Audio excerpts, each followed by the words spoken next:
Hello dear students, welcome to our YouTube channel medico nursing classes. आप सबका स्वागत है medico nursing classes YouTube channel के online platform पर, जहां आप सबके लिए नर्सिंग ऑफिसर रिक्रूटमेंट की एग्जामिनेशन की तैयारी के लिए बहुत ही अच्छा क्रैश कोर्स है वो चलाया जा रहा है। और उसी क्रैश कोर्स की लगातार क्लासेस आप लोगों के लिए लाई जा रही है। तो उसी क्लास की कड़ी के अंदर एक और कड़ी आज की क्लास हम जोड़ते हैं। देखते हैं लास्ट क्लास के अंदर हमने एक बार देख लेते हैं कि लास्ट क्लास में हमने क्या पढ़ा था। तो लास्ट क्लास की बात करें स्टूडेंट, तो लास्ट क्लास के अंदर हमने पढ़ा था एटिलेक्टेसिस के बारे में। तो मोस्ट कॉमन कॉम्प्लिकेशन है थोरेसिक और अपर एब्डोमिनल सर्जरी का। स्टूडेंट ध्यान रखने की बात यही है कि यहाँ पे ये जो अभी लाइन मैंने बोली है, मीनिंग दिस दिस वन, ये जो लाइन है वो बहुत ही मोस्ट इंपॉर्टेंट लाइन है। यहाँ से आपको डायरेक्टली क्वेश्चन देखने को मिल सकता है।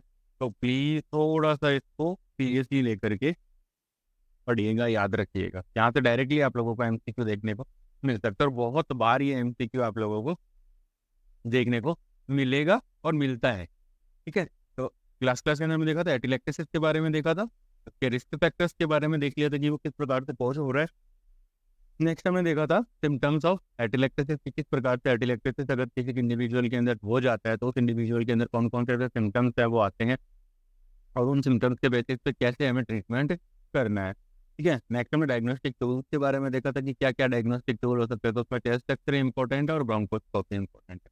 ब्रोंकोस्कोपी के अंदर हम क्या करते हैं, डायरेक्ट विजुअलाइजेशन कर लेते हैं। टेस्ट एक्सरे के अंदर एक्सरे के थ्रू टेस्ट एक्सरे की फिल्म में देख लेते हैं कि भाई वहाँ पे लंग्स के अंदर कोई कोलैप्स्ड एरिया या एयर फ्री एरिया कोई अगर देखने को मिल रहा है तो वो हो जाएगा एटीएक्सिस। नेक्स्ट है ट्रीटमेंट की बात करते हैं कि एटिलेक्टिस का ट्रीटमेंट है वो किस प्रकार से। तो एटिलेक्टिस के ट्रीटमेंट में काफ़ी काफ़ी इंपॉर्टेंट चीज़ें थी। सबसे इंपॉर्टेंट टेस्ट फिजियोथेरेपी है, ब्रीथिंग एक्सरसाइज है, ऑक्सीजन एडमिनिस्ट्रेशन है, अर्ली एम्बुलेशन है। ये इंपॉर्टेंट है, अर्ली एम्बुलेशन है, ये सबसे ज़्यादा इंपॉर्टेंट है। ठीक है, ब्रोंकोडायलेटर और antibiotic as per doctor advice हम एडमिनिस्टर करेंगे। तो ये लास्ट क्लास के अंदर हमने देखा था। आज की क्लास का हमारा टॉपिक है, फर्स्ट वन टॉपिक है फॉर पल्मोनरी। स्टूडेंट जैसा कि आप बहुत बार ये रेस्पिरेटरी सिस्टम जब से चल रहा है उस टाइम से आप सुन रहे हैं, देख रहे हैं कि कोर पल्मोनल क्या होता है।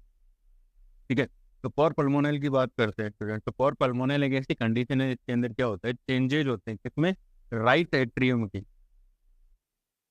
Right atrium, right atrium of heart. Right atrium of heart में क्या होते हैं स्टूडेंट, चेंजेज होते हैं। और राइट एट्रियम ऑफ हार्ट के अंदर चेंजेज होते हैं तो किस वजह से, कहाँ क्या चेंजेज होते हैं, structural and functional, structural and functional changes होते हैं। कहाँ होते हैं, चेंजेस होते हैं आपके राइट एट्रियम की स्ट्रक्चर और फंक्शन में। बिकॉज ड्यू टू, किस वजह से, due to primary disease of,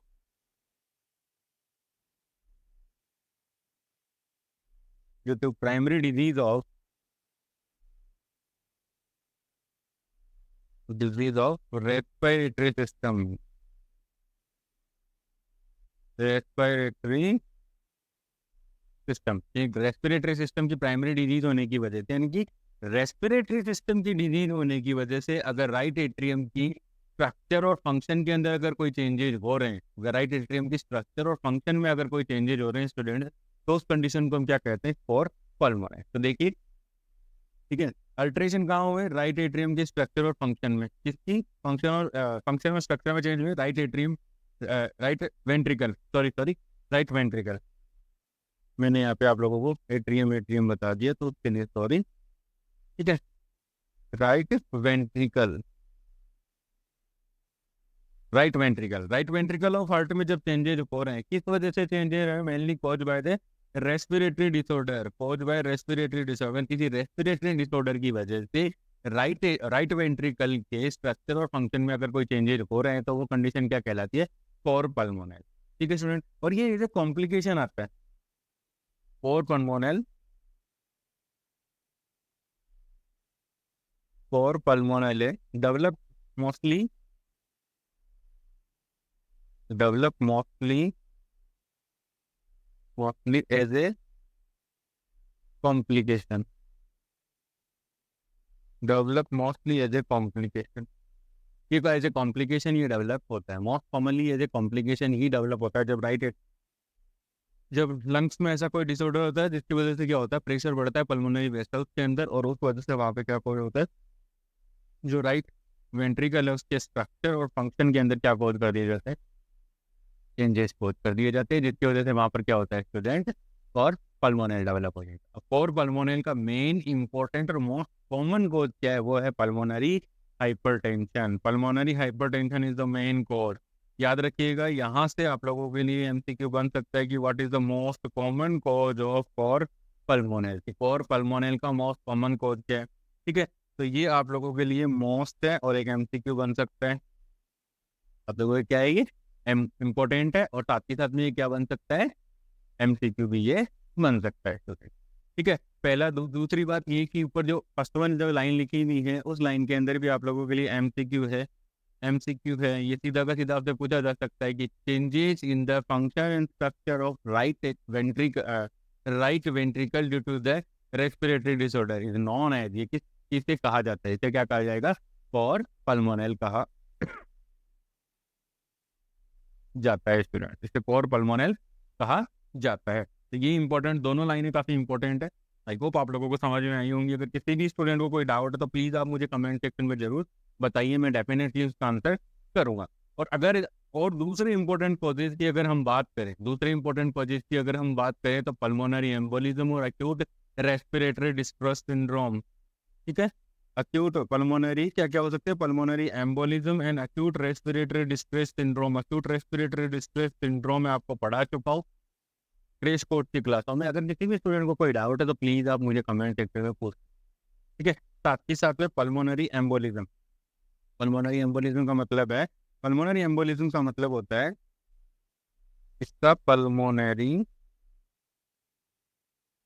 embolism,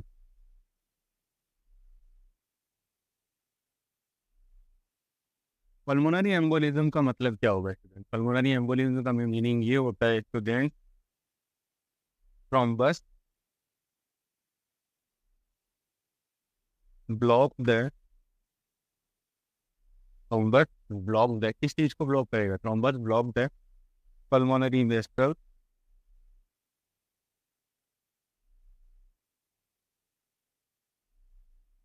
pulmonary vessel, ठीक है, and cause respiratory difficulty and cause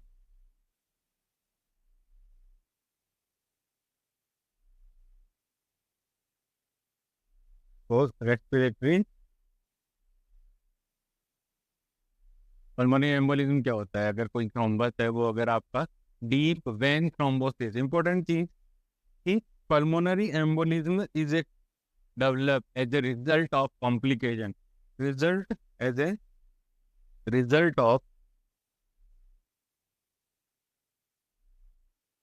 as a result of complication, as a result of complication. Complication का क्या होता है, ये रिजल्ट होता है किस चीज का, पल्मोनरी एम्बोलिज्म का हो रहा है, इसका मतलब है जिस चीज का, किस चीज का कॉम्बिनेशन हुआ है, deep vein thrombosis, deep vein thrombosis. Deep vein thrombosis का क्या हो चुका है स्टूडेंट, कॉम्प्लिकेशन होगा जब किसी इंडिविजुअल के अंदर deep vein thrombosis. Deep vein thrombosis का मतलब है जो इंडिविजुअल की लेग्स की जो डीप वेन है, लोअर एक्सट्रीमिटीज की जो डीप वेन है, ठीक है, कहाँ पे, deep vein of lower extremity, deep vein of lower extremity, deep vein of lower extremity, उनके अंदर क्या हो जाता है, ब्लड फ्लो इम्प्रॉपर होने की वजह से वहां पर क्या हो जाता है, थ्रोम्बस का फॉर्मेशन हो जाता है। और थ्रोम्बस का फॉर्मेशन होने की वजह से स्टूडेंट क्या होता है, वहां पे डीप वेन थ्रोम्बोसिस हो जाता है। डीप वेन थ्रोम्बोसिस का जब कॉम्प्लिकेशन होता है, यानी कि as a most important complication of deep vein thrombosis, ये आप लोगों के लिए क्या पूछा जा सकता है स्टूडेंट, एमसीक्यू आ सकता है। याद रखिएगा, most common complication of knee vein thrombosis क्या हो सकता है, आपका पल्मोनरी एम्बोलिज्म हो, क्या हो सकता है, पल्मोनरी एम्बोलिज्म। ये आप लोगों के लिए एमसीक्यू ही एमसीक्यू यहाँ पे मैंने तैयार कर दिए। आई होप आप लोगों को समझ में आ रहे होंगे। अगर किसी भी स्टूडेंट को कोई डाउट है तो प्लीज़ आप मुझे कमेंट सेक्शन में ज़रूर बताइए, मैं डेफिनेटली उसका आंसर करूँगा, ठीक है। नेक्स्ट हम बात कर रहे थे कि कोर पल्मोनल की कॉजेज थी, कोर पल्मोनल के कॉजेज की बात करें तो पल्मोनरी एम्बोलिज्म और अक्यूट रेस्पिरेटरी डिस्ट्रेस सिंड्रोम इसके क्या है, मोस्ट कॉमन कॉजेज हैं। अक्यूट रेस्पिरेटरी डिस्ट्रेस सिंड्रोम क्या है, इसके मोस्ट कॉमन कॉजेज हैं। आई होप आप लोगों को याद होगा, समझ में आ रहा होगा, मेरे द्वारा प्रोवाइड की जा रही जो कि प्रेस कोर्स की क्लास है वो आपको समझ में आ रही है। अगर किसी स्टूडेंट को कोई डाउट है तो प्लीज़ आप कमेंट सेक्शन में बताइए। क्रेश कोर्स बहुत ही अच्छे तरीके से डिज़ाइन किया हुआ है। नोटसेट और ईएसआईसी को ध्यान में रखते हुए हमने ये, हमारी टीम ने ये पूरा क्रेश कोर्स आप सबके लिए डिज़ाइन किया। चलिए नेक्स्ट पढ़ते हैं। नेक्स्ट हम बात करते हैं इन्फ्लुएंजा की। तो ऑर्पनोनल के बारे में अगर किसी को कोई डाउट है तो प्लीज़ आप मुझे कमेंट सेक्शन में पूछ सकते हैं, ठीक है। अब नेक्स्ट डिसऑर्डर पढ़ते हैं इन्फ्लुएंजा। ये मोस्ट कॉमन डिसऑर्डर है स्टूडेंट। इन्फ्लुएंजा की अगर हम बात करेंगे तो मोस्ट कॉमन डिसऑर्डर, ठीक है। ये मोस्ट कॉमन डिसऑर्डर कहते हैं क्योंकि ये बहुत बार हर इंडिविजुअल को ये हो जाता है, ठीक है। Most common community infection,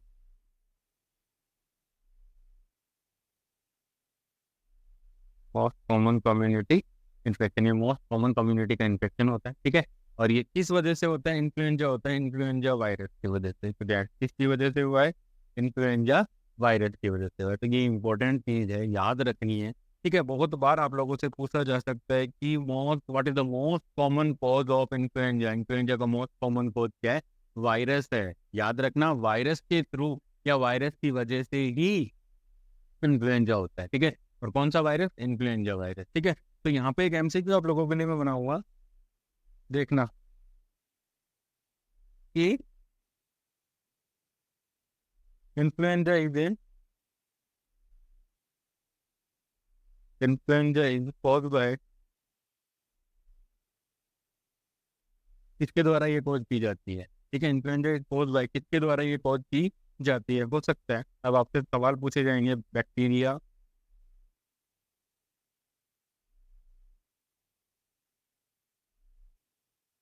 virus, fungus, protozoa, ये चारों पूछे जा सकते हैं, ठीक है। दूसरा, influenza is a disorder, which type of disorder, influenza is a, influenza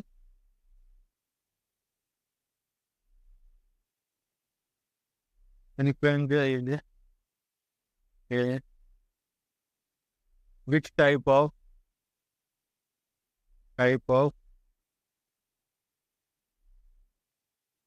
influenza किस प्रकार का डिसऑर्डर है, इन्फ्लुएंजा किस प्रकार का डिसऑर्डर है, ये भी पूछा जा सकता है। तो इन्फ्लुएंजा क्या है, is an viral disorder, is an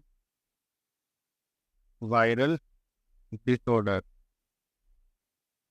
is an viral disorder. ये एक वायरल डिसऑर्डर है जिसकी वजह से बहुत बार इंडिविजुअल्स के अंदर क्या होते हैं, इन्फेक्शन होता है। तो इन्फ्लुएंजा के बारे में पढ़ रहे थे हम। तो इन्फ्लुएंजा को किसके द्वारा कॉज किया जाता है, इन्फ्लुएंजा वायरस की वजह से। साथ ही साथ इसको नॉर्मली हम किस नाम से जानते हैं, फ्लू, बोलते हैं ना कि मेरे को तो फ्लू हो रखा है, ठीक है। तो वो फ्लू के नाम से भी इसको जाना जाता है, ठीक है। और इन्फ्लुएंजा वायरस के क्या है, सेवरल टाइप्स होते हैं। सेवरल टाइप्स का मतलब होता है A B C, influenza A B C के क्या है, various type. Influenza A B C क्या है, इसके वेरियस टाइप, ठीक है। नेक्स्ट इंपॉर्टेंट लाइन है क्योंकि आप लोगों को अंडरलाइन करनी है, याद रखना है, ठीक है। इंपॉर्टेंट लाइन क्या है कि early vaccination is recommended to prevent the disease in, कि जो नीचे अंडरलाइन, जो अंडर लिखे, जो नीचे लिखे हुए, इस पॉइंट के नीचे लिखे हुए जो भी पॉइंट्स हैं, तो यानी कि जो भी इंडिविजुअल्स है उस सब के अंदर ईयरली रिकमेंडेशन है, ईयरली वैक्सीनेशन, ठीक है। तो अब आप लोगों के लिए दूसरा एमसीक्यू, मतलब तीसरा एमसीक्यू क्या तैयार हो गया कि इन्फ्लुएंजा का वैक्सीन है वो कितने दिन से लगता है, तो ईयरली लगवाया जाता है। ध्यान रखना है स्टूडेंट, कैसे लगवाया जाता है, ईयरली वैक्सीनेशन किया जाता है। अगर आपको इन्फ्लुएंजा को प्रिवेंट करना है तो इंडिविजुअल को ईयरली वैक्सीनेशन लेना पड़ेगा। क्या लेना पड़ेगा, ईयरली वैक्सीनेशन लेना पड़ेगा। कौन कौन से ऐसे इंडिविजुअल है जिनको ईयरली वैक्सीनेशन लेना पड़ेगा, तो फर्स्ट वन जो इंडिविजुअल है वो आते हैं आपके person older than 50 year, person older than 50 year, जो ओल्ड एज के अंदर जा रहे हैं, वृद्धावस्था के अंदर जा रहे हैं, जो 50 ईयर क्रॉस कर चुके हैं, उनके अंदर हमें क्या करना है, ईयरली वैक्सीनेशन करना है। यहाँ पे ध्यान रखने की बात है, एमसीक्यू एक तो ये आ गया, एक ये एमसीक्यू है, ये भी एमसीक्यू है, ठीक है। तो थोड़ा सा ध्यान रख के पढ़ना है। ठीक है। तो ईयरली वैक्सीनेशन है वो रिकमेंडेड है 50 साल, ओल्डर देन 50। ठीक है। नेक्स्ट वन है पेशेंट विद क्रोनिक इलनेस। जो पेशेंट जिसको क्रोनिक इलनेस हो रखी है उस पेशेंट के अंदर भी क्या है, हमें ईयरली ईयरली इन्फ्लुएंजा का वैक्सीनेशन है वो लगवाना है। तो क्रोनिक इलनेस की बात करें तो सीओपीडी हो सकता है स्टूडेंट्स। ठीक है। अस्थमा हो सकता है अगर रेस्पिरेटरी सिस्टम की बात कर रहे हो। ठीक है। डायबिटीज मेलाइटिस हो सकता है अगर आप दूसरे सिम्टम्स की बात कर रहे हो। ठीक है। एंडोक्राइन डिसऑर्डर हो सकता है, एंडोक्राइन डिसऑर्डर। तो ये सारे डिसऑर्डर्स आप लोगों को देखने को मिलेंगे जब कोई भी पेशेंट उसके अंदर क्रॉनिक इलनेस होती है। नेक्स्ट मैंने इम्यून कॉम्प्रोमाइज्ड पेशेंट, दूसरा आपका सबसे इंपॉर्टेंट ध्यान रखने की बात, immune compromised patient. Immune compromised patient के अंदर भी हमें क्या करना है, ईयरली वैक्सीनेशन करवाना है। हमें क्या करना है, ईयरली वैक्सीनेशन करवाना है। जैसे कि organ transplanted, recipient of organ transplant,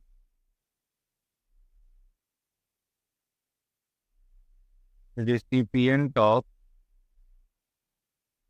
organ transplant. ठीक है। दूसरा है आ सकता है यहाँ पे HIV इन्फेक्शन। तो HIV human immuno deficiency virus. ठीक है।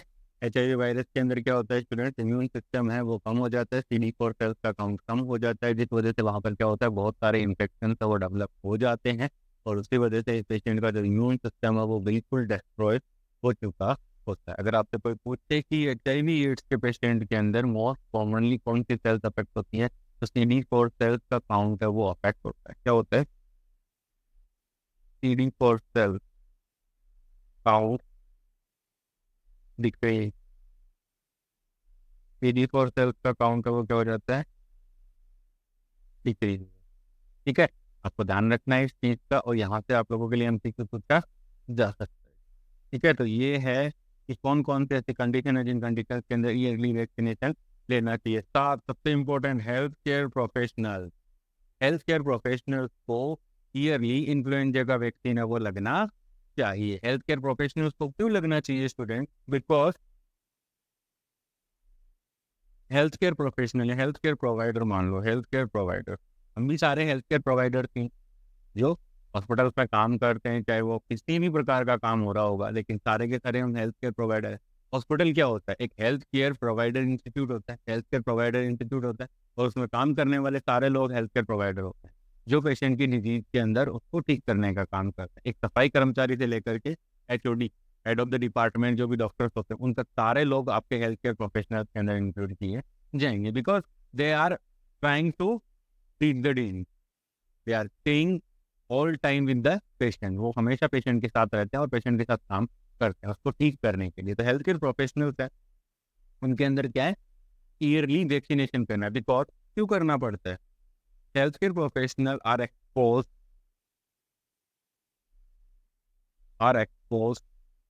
इन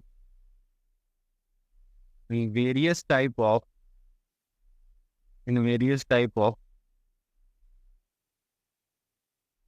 infectious diseases, various type of infectious diseases की, जो बहुत सारे प्रकार की इन्फेक्टियस डिजीजेज होती हैं, उन सब कंडीशन के अंदर क्या किया जाता है स्टूडेंट, हेल्थ केयर प्रोवाइडर्स को क्या किया जाता है, इन्फ्लुएंजा का वैक्सीन है वो ईयरली वैक्सीनेशन किया जाता है। नेक्स्ट हम देखते हैं।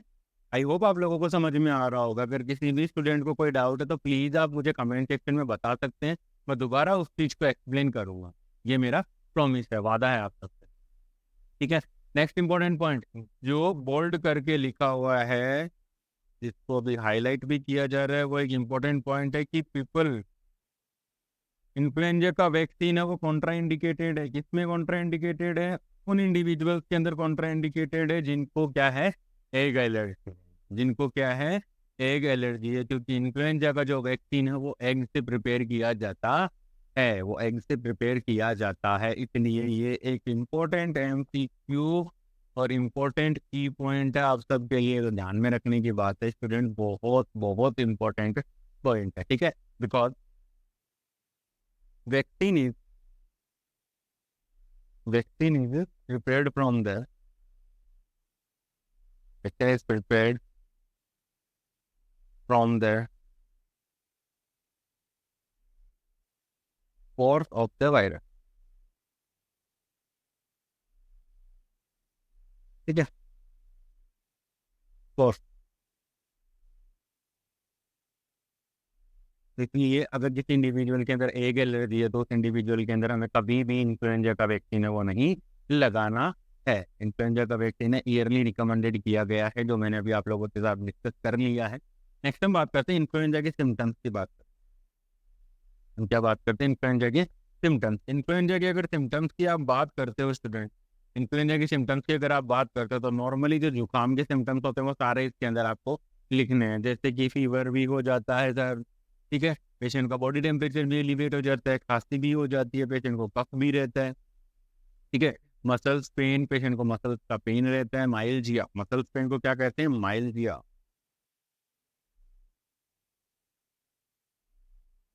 माइल्जिया मतलब muscles pain, muscle pain, muscles का पेन होता है, ठीक है। सोर थ्रोट, पेशेंट के अंदर क्या देखने को मिल सकता है? Sore throat. सोर थ्रोट का मतलब है गले में खराश लगेगी। एज ए कॉम्प्लिकेशन या as a advance of the disease, अगर आप इन्फ्लुएंजा को ट्रीट नहीं करते वो टाइमली, तो उस कंडीशन के अंदर पेशेंट के अंदर आपको देखने को मिलेगा निमोनिया देखने को मिल सकता है, रेस्पिरेटरी डिस्ट्रेस देखने को मिल सकता है, because inflamed respiratory airway due to the inflammation of, due to the inflammation of, किस चीज़ का इंफ्लामेशन ऑफ? एयरवे का। एयरवे का क्या हो गया वहाँ पे स्टूडेंट? इन्फ्लामेशन हो जाता है, एयरवे का इन्फ्लामेशन हुआ, उसी वजह से वहाँ पर प्रॉब्लम्स आ रही हैं और पेशेंट को रेस्पिरेटरी डिफिकल्टी होता है। साथ ही साथ क्या हो रहा है, पेशेंट के अंदर आपको आई इन्फेक्शन भी देखने को मिल सकता है। नॉर्मली सबसे पहले जो सिम्टम्स आएंगे वो आएंगे watery discharge from eye, watery discharge from eye, eye से वाटरी डिस्चार्ज है वो भी शुरू हो जाता है। तो आई थिंक आप लोगों को ये सिम्टम्स है वो मैंने आप लोगों के लिए एक वर्ड बताया कि आपको जैसे नॉर्मली जुकाम के सारे सिम्टम्स उसमें याद रखने की, जो सारे सिम्टम्स जुकाम के होते हैं लगभग वही सारे सिम्टम्स इन्फ्लुएंजा के अंदर भी आपको देखने को मिलते हैं, क्योंकि जुकाम का कोई भी इन्फ्लुएंजा ही होता है। आई होप आप लोगों को समझ में आएगा। किसी भी स्टूडेंट को अगर कोई डाउट है तो प्लीज़ आप मुझे कमेंट सेक्शन में बताइए, मैं डेफिनेटली उसका आंसर करूँगा। नेक्स्ट हम बात करते हैं ट्रीटमेंट की। जो इन्फ्लुएंजा है उसका ट्रीटमेंट क्या हो सकता है? नेक्स्ट हम बात करते हैं स्टूडेंट ट्रीटमेंट की। तो स्टूडेंट ट्रीटमेंट की बात करें तो इंडिविजुअल को सबसे ज़्यादा से ज़्यादा हमें क्या करना है? रेस्ट प्रोवाइड करना है। इंडिविजुअल को हमें क्या करना है? इंडिविजुअल को एनकरेज करना है कि आपको ज़्यादा से ज़्यादा रेस्ट करना है, क्योंकि फीवर है उस वजह से उसकी बॉडी के अंदर से इलेक्ट्रोलाइट वगैरह हैं, वाटर वगैरह है, उसका बीएमआर बढ़ा हुआ है, बॉडी टेम्परेचर बढ़ा हुआ है, ठीक है। दूसरा है कि हमें क्या करना है? पेशेंट को बोलना है कि आपको क्या करना है? फ्लूइड इनटेक करना है, फ्लूइड का इनटेक है उसको बढ़ाना है, क्योंकि फ्लूइड इनटेक रहेगा तभी जा करके जो रेस्पिरेटरी कॉम्प्लिकेशन है उनका डेवलपमेंट क्या होगा? कम होगा, जैसे कि कंजेशन है, निमोनिया है, ठीक है। अगर पेशेंट फ्लूइड इनटेक रखेगा तो जो भी म्यूकस का प्रोडक्शन होगा वो सारा म्यूकस लिक्विफाई होकर के कफ के साथ क्या जाएगा? बाहर आ जाएगा। लेकिन अगर पानी वगैरह ढंग से नहीं पी लेता है, फ्लूइड लिक्विड अगर ढंग से नहीं ले रहा है, तो सिचुएशन के अंदर क्या होगा? उस सिचुएशन के अंदर स्टूडेंट्स क्या होता है कि वहां पर जो भी म्यूकस वगैरह है वो स्टक हो जाएगा रेस्पिरेटरी एयरवे के अंदर, और रेस्पिरेटरी एयरवे के अंदर वो म्यूकस जैसे स्टक होगा तो वहां पर आप लोगों को प्रॉब्लम तो वो देखने को मिल सकती हैं।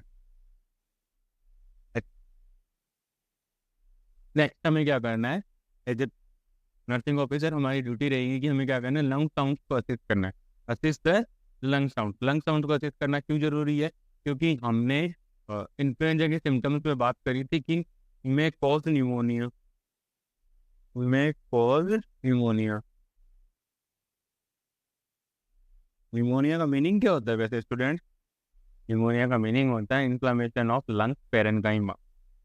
न्यूमोनिया का मतलब होता है inflammation of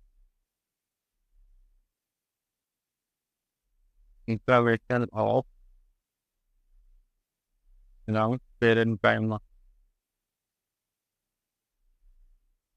inflammation of lung parenchyma, lungs inflammation है, मतलब लंग्स के जो पेरेन्काइमा होता है, पेरेन्काइमा का मतलब होता है फंक्शनल टिश्यू या फंक्शनल सेल। क्या मतलब होता है? Functional cell. जो लंग्स की फंक्शनल सेल्स होती हैं, लंग्स का जो फंक्शनल टिश्यू होता है, जो फंक्शनल पार्ट होता है, अगर उसका इन्फ्लामेशन हो जाता है तो वो कंडीशन क्या कहलाती है स्टूडेंट? निमोनिया कहलाती है। तो हमें क्या करना है, रेगुलर इंटरवल के ऊपर लंग साउंड है उनको क्या करना है, असिस्ट करना है। साथ ही साथ हमें क्या करना है, एज पर डॉक्टर से एडवाइस हमें एडमिनिस्टर करने हैं एंटीपायरेटिक। ठीक है, एज पर डॉक्टर की एडवाइस के अकॉर्डिंग हमें क्या करना है, क्या क्या एडमिनिस्टर करना है। पहला एडमिनिस्टर करना है हमें एंटीपायरेटिक, जो क्या करेंगी, एंटीपायरेटिक क्या करेंगी, रिलीव फीवर, रिलीव फीवर, ये क्या करती है, फीवर को रिलीव करती है। एंटीटसिव ड्रग्स है वो क्या करेंगी, suppress the cough, suppress the कफ,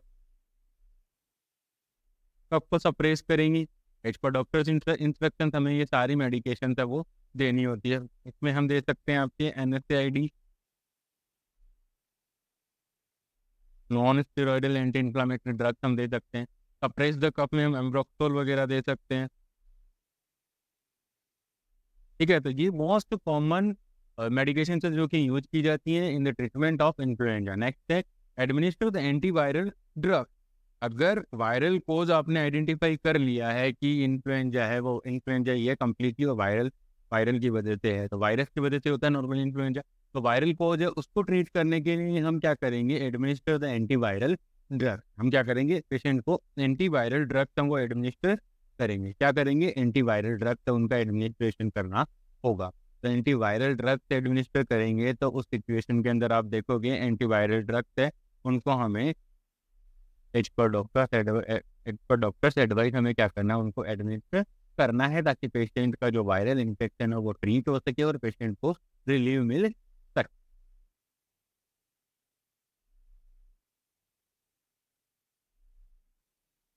आज की क्लास में इतना ही।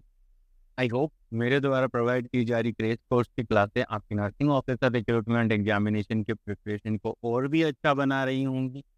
Please do consider like, share and subscribe. Thank you so much student.